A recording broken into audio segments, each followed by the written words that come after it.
আবারও জানাই আমার নতুন একটি ব্লগে স্বাগত সকলকে। প্রি পুজো সেলিব্রেশন সাউথ সিটি মল। আমি বন্ধুদের সাথে সবার সাথে বেশ মজা করব, আনন্দ করব। তো যাচ্ছি সাউথ সিটি মলে।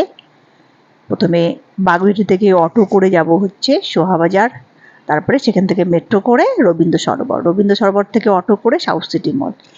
তো আমি আমার বন্ধুর সাথে বেরিয়ে পড়েছি মজা করতে প্রি পুজো সেলিব্রেশন সাউথ সিটি মলে। তো জীবনের সমস্ত কিছু চলার পথে কাজের মধ্যে দিয়ে নিজেকে আনন্দে রাখতে আনন্দে জীবনটাকে কাটানো খুব দরকার। এটা খুব অত্যাবশ্যক। শরীর খুব ভালো থাকে, মন ভালো থাকে। শরীরকে সুস্থ রাখার জন্য, মনকে ভালো রাখার জন্য অবশ্যই নিজের জীবনকে সুন্দরভাবে সাজিয়ে গুছিয়ে নিতে হবে। আর সেলিব্রেশনের মধ্যে দিয়ে মনকে আনন্দ করতে হবে। তো অনেক দিন পর বেরিয়ে পড়লাম সাউথ সিটি মলের উদ্দেশ্যে, একটা সুন্দর ঝকঝকে তকতকে মন নিয়ে, ঝকঝকে তকতকে পরিবেশে। তো এটা সাউথ সিটি মলের এন্ট্রান্স। তো এই মলের এন্ট্রান্স দিয়ে যাচ্ছি। গেটটা আগে ওদিকে ছিল, এখন এই সাইডে করা হয়েছে। রাস্তার উপরে পুরো গেটটা ছিল আগে। তো এবার আমরা ঢুকে পড়ছি সাউথ সিটি মলের ভেতরে। তো খুব সুন্দর সাজানো হয়েছে, কিন্তু দারুণ সুন্দর। অনেক বছর পর আমি এলাম সাউথ সিটি মলে। সাউথ সিটি মল সত্যি আমাদের কলকাতার মধ্যে একটা খুব মানে মনোমুগ্ধকর একটা দৃষ্টি আকর্ষণ হচ্ছে এই মল। এই মলে আসলে মনটা এত সুন্দর হয়ে যায়, স্নিগ্ধতায় ভরে যায়। আর একটা জায়গায় এসে অনেক ধরনের জিনিস তুমি একসাথে কিনে ফেলতে পারবে। ফুড কোর্টের খাওয়া দাওয়ার ব্যবস্থা আছে, সব ধরনের জিনিস তুমি এখান থেকে কিনে ফেলতে পারবে। ওয়্যারস, ক্লথ, কসমেটিক, ফুটওয়্যার, সমস্ত কিছু তোমার পছন্দের জিনিসগুলো তুমি এখান থেকে তুলে ফেলতে পারো। তো দেখো সামনের এন্ট্রান্সে কত সুন্দর লাইটিং সেটিং ঝুমুর দিয়ে সাজানো হয়েছে। তো এখানে আমরা অনেকগুলো স্ন্যাপ তুলেছি। প্রতিটা যেখানে সুন্দরভাবে একটা মুভমেন্ট তৈরি হয়েছে সেখানেই আমরা স্ন্যাপ নিয়েছি। তো সাউথ সিটি মলের এন্ট্রান্সটা দেখো কত সুন্দর ভেতর দিকটা সাজানো হয়েছে। আমার ভীষণ ভালো লাগছে। এখানে কালার করাচ্ছে, কেউ কালার কিনে দিলে ফ্রিতে কালার করে দেওয়া হচ্ছে। তো পুজোর আগে আগে সাজো রূপে আরও সুন্দর মনোমুগ্ধকর মোহনীয় রূপে সেজে ওঠে এই সাউথ সিটি মল।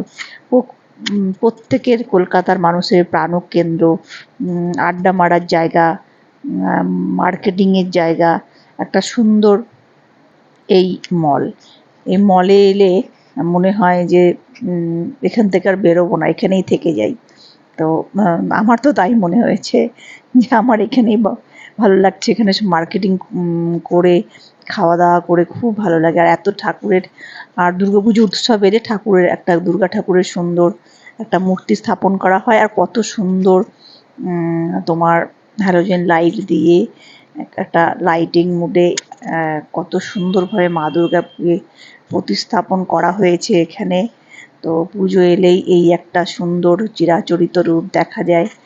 আর মলের মধ্যে ঢুকে মায়ের দর্শন করব না, এটা হতে পারে? তো সুন্দর অভিনব উদ্যোগ, মায়ের এই মূর্তিকে স্থাপন করা হয়েছে। আর সেটা এত সুন্দরভাবে সাজিয়ে মূল এন্ট্রান্সের মুখে একদম ঢুকতেই এই মায়ের মূর্তিকে দর্শন করা, মায়ের মূর্তি দর্শন করে শক্তি সঞ্চয় করে সুস্থতার আশীর্বাদ নিয়ে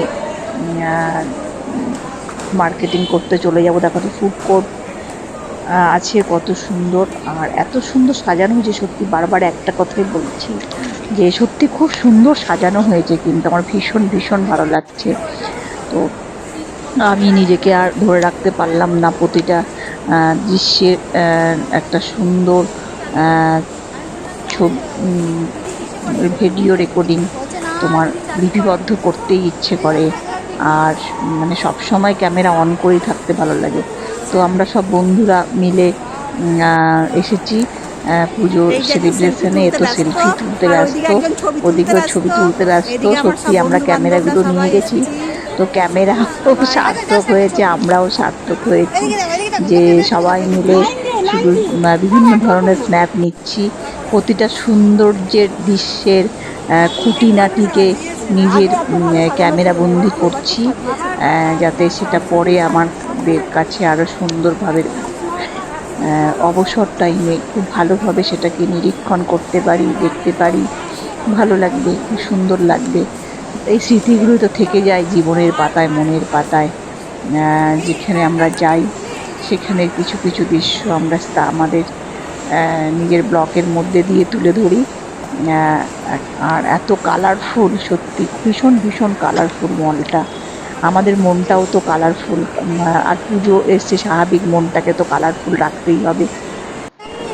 জীবনে সব কিছুর মধ্যে দিয়ে এটাও একটি ছন্দে নতুন করে আসা, আবার চলতে হবে, পথ চলতে হবে, থেমে যাওয়া যাবে না। সব কিছুর মধ্যে পথ চলতে হবে, এগিয়ে যেতে হবে, মনকে ভালো রাখতে হবে। সেই জন্যই আরও ছুটে আসা, একটু বন্ধুদের সাথে অনাবিল আনন্দে মেতে যাওয়া। সব বন্ধুরা আমরা সব আছি, দেখো সবাই সব ব্যস্ততার মধ্যে কে কী খাবে সেই জন্যই তো আমরা সবাই মেনু ঠিক করছি আমরা কে কী খাবো। তো আমাদের ফুড কোর্টের ওখানে যাব আমরা, সমস্ত কিছু আমরা যার যার মতো শেষে খাবার আমরা চুজ করব। তো প্রথমে একটু লিকার চা খেয়ে নিচ্ছি, বেশ এক্সপেন্সিভ চা, কিন্তু তোমার কত 67 রুপিস নিয়েছে লিকার চা, না কি 78 কিছু একটা হবে, এখন আমার দামটা মনে পড়ছে না। 78, হ্যাঁ 78 একটা লিকার চা খেয়েছি, লিকার চাটা খাচ্ছি। কিন্তু খেতে খুব ভালো, দামটা নিয়েছে ঠিকই, কিন্তু আমি বাড়িতে তো খুব স্পেশাল করে লিকার চা খাই, কিন্তু এই চাটা খেয়ে আমার খুব ভালো লেগেছে। এটা ঠিকই একটু এক্সপেন্সিভ হয়নি, কিন্তু খাবারগুলো ভালো, সবগুলো খাবারই ভালো, বেশ ভালোই লাগে খেতে। আর আমি যেহেতু বেশিরভাগ খাবার দাবারই বাড়িতে করে রান্না করে খাই, আর রেস্টুরেন্টের থেকে কোনো অংশে কম নয়, তার থেকেও বেশি ভালো ভালো খাবারও আমি বাড়িতে বানাই। তো বাইরে গিয়ে আমি কি খাবো, কোন খাবারটা চুজ করব, সেটা আমি কনফিউশনে পড়ে যাই। শুধু ভাবি এটা তো আমি সেদিন করেছি, এই খাবারটা এটাও তো করেছি, এই খাবারটা এটাও তো করেছি, এটাও তো খেয়েছি, এটাও তো পারবো। তো যখনই আমি কোনো রেস্টুরেন্টে যাই তো আমি ভীষণ কনফিউজ হয়ে যাই যে আমি কি খাবো, কারণ সবগুলো তো খাবারই আমি করে বাড়িতে খাই, বাড়ির লোককে খাওয়াই। হ্যাঁ, কিছু অনেক কিছুই আছে যেগুলো সচরাচর করি না, তবে আমি তাদের জিজ্ঞেস করি জিনিসটা কী, এবং সেটা বাড়িতে ট্রাই করার অবশ্যই চেষ্টা করি যে এটা জিনিসটা কী আর এখানে কী মেশানো হয়েছে। হ্যাঁ, এই মোটামুটি এই দুটো জানলেই এই জিনিসটা আমার করে ফেলা হয়, বাড়িতে আমি করেই ফেলি এসে। খুব ভালো। আর কিছু কিছু ড্যামি দিয়ে সাজানো আছে এখানে দেখানোর জন্য। আর প্রত্যেকটা খাবার কিন্তু তোমার খেতে ভালো, আর ইনোভেটিভ খাবার তো অবশ্যই আছে মলে, তো ইনোভেটিভ খাবারই পাওয়া যাবে। আর সত্যি সেগুলো খুবই ভালো খেতে, টেস্টি, আমার তো ভীষণ ভালো লেগেছে। আমি একটা সিজওয়ান চিকেন অর্ডার করেছিলাম, আর সিজওয়ান তোমার ভেজিটেবিল নুডলস খেয়েছিলাম দুটোই। তবে এই খাবারটা, এই মেনুটা আমি বাড়িতে করে অবশ্যই খাই। কত সুন্দর দেখো, তোমার ভেজিটেবিল স্টেক, পনির দিয়ে ক্রকেট, সব ধরনের খাবার রয়েছে, ফ্রাইড রাইস, খুব খুব ভালো। দেখো কত সুন্দর হটডগ বান রয়েছে, পিৎজা রয়েছে, মানে ব্রেড পিৎজা, এটা হটডগ বান, আমি সসেস দিয়ে করা, এটা হচ্ছে চকলেট ব্রাউনিশ, উপরে আইসক্রিম দিয়ে এটাকে ইয়ে করা হয়েছে, খুব ভালো। প্রত্যেকটা খাবার হচ্ছে পছন্দ মতো খাবার, তবে এক্সপেন্সিভ অবশ্যই, যেটা বারবার বলছি। তবে খাবার খুব ভালো। এখানে মকটেল কাউন্টার রয়েছে, সিরাপ টিরাপ দিয়ে মকটেল করে দেওয়া হয়। বাড়িতেও আমি করি, মকটেল খাই, খুব ভালো লাগে। তোমাদের সামনে আমি বারবারই দেখাচ্ছি তোমার ওই বিভিন্ন ফুড স্টলগুলো, যেগুলো সমস্ত খাবারের সম্ভারে পরিপূর্ণ। ওয়াওয়ের মোমো, যে যা খুশি খেতে পারো। আমাদের তো কেউ প্রসাদ নিয়েছে, কেউ ফ্রাইড রাইস নিয়েছে, চিলি চিকেন নিয়েছে, সবাই সব ধরনের খাবার, কেউ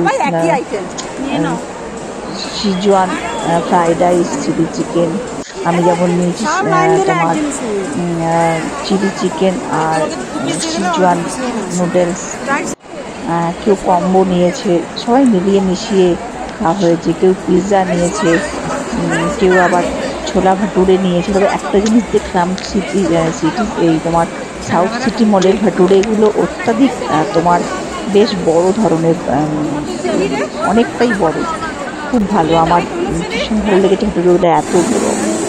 আমাদের ফুড কোর্টের সমস্ত জায়গায় সবাই সুন্দর সব টেবিল সাজিয়ে খেতে বসে পড়েছে, আমরাও খেয়েছি। এবার মলে আমাদের খাওয়া দাওয়া হয়ে গেছে, এবার মলে আমরা সবাই ছবি তুলতে ব্যস্ত।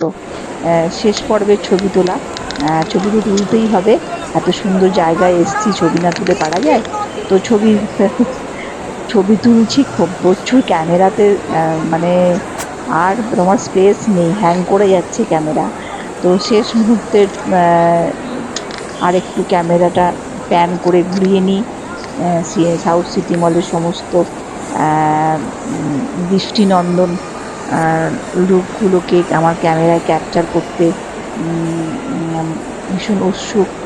তাই শেষ মুহূর্তে আবার তুলে ধরা সাউথ সিটি মলের বেশ কিছু অংশ, যা তোমাদের সামনে আমি উপস্থাপন করছি, দেখাচ্ছি। খুব সুন্দর লাগছে সত্যি, কিন্তু পুজোর সময় সাউথ সিটি মলটা এলে, মানে সাউথ সিটি মলটাই একটা মানে পুজোর একটা প্রাঙ্গণ। মলের থেকে পুজোর প্রাঙ্গণই বেশি। এখানে সবাই ফুড কোর্টে আসে পুজোর সময় আড্ডা মারতে, খাওয়া দাওয়া করতে। মানে প্যান্ডেলে প্যান্ডেলে যেমন সবাই খাওয়া দাওয়া আড্ডা করে, সাউথ সিটি মলে পুজোর 2-3 দিন আগে সবাই চলে আসে, সব বন্ধুবান্ধব মিলে এই ফুড কোর্টে আড্ডা দিতে। তো হয়ে গেছে আমার সাউথ সিটি মলের প্রোগ্রাম। এবার ফিরছি বাড়ির উদ্দেশ্যে। এই শ্রীভূমির ঠাকুর তো খুবই ভালো হয়, প্যান্ডেলও খুব ভালো হয়, প্রতি বছর প্রচুর প্রচুর ভিড় হয়। তো অবশ্যই চেষ্টা করব একদিন দুপুরের দিকে এসে ঠাকুরটা দেখে যেতে, কারণ রাত্রে ভিড় হবে, ভিড় পছন্দ নয়। তো আজকের মতো এখানেই, তোমরা ভালো থেকো, সুস্থ থেকো, আমাকে প্রচুর প্রচুর ভালোবাসা দিও।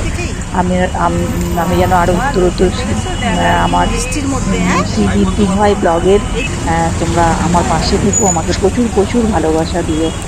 তো বাড়ির উদ্দেশ্যে এগোচ্ছি শ্রীভূমির পথ দিয়ে, যেহেতু বাগুইহাটিতেই বাড়ি, তো শ্রীভূমির রাস্তা মধ্যে দিয়ে একটু ইচ্ছে হলো যে একটু তার কিছু দৃশ্য তুলে ধরি, কারণ পুজোর সময় এই ধরনের দৃশ্যই তো আমরা চোখে পড়বে। পুজোর পর তো সব আবার আগেকার মতো জায়গায় ফিরে যাবে। তো কিছু লাইটিং তোমাদেরকে দেখাচ্ছি শ্রীভূমি থেকে। শ্রীভূমি স্পোর্টিং ক্লাব সুন্দর গেট করে করে লাইটিংয়ে দিয়ে সেজে উঠেছে। দুর্গোৎসব মানেই তো লাইটের উৎসব, কালী পুজোর মতন দুর্গা পুজোতে বেশি হয় লাইটের উৎসব এখন কলকাতায়। তো সুন্দর ঝলমল করা একদম রাত্রি, এই রাত্রি সত্যি উপভোগ করার মতো, খুব ভালো লাগছে। একটু অন্যরকম হয়ে গেছে কলকাতার সাজো রবে। আমরা কতগুলো স্ন্যাপ তুলেছি, সেগুলো তোমাদের সাথে শেয়ার করছি, সেগুলো তোমরা দেখো। আজকের মতো ব্লগটা আমি এখানেই এন্ড করছি, কিছু ক্লিক তোমাদের সাথে শেয়ার করলাম।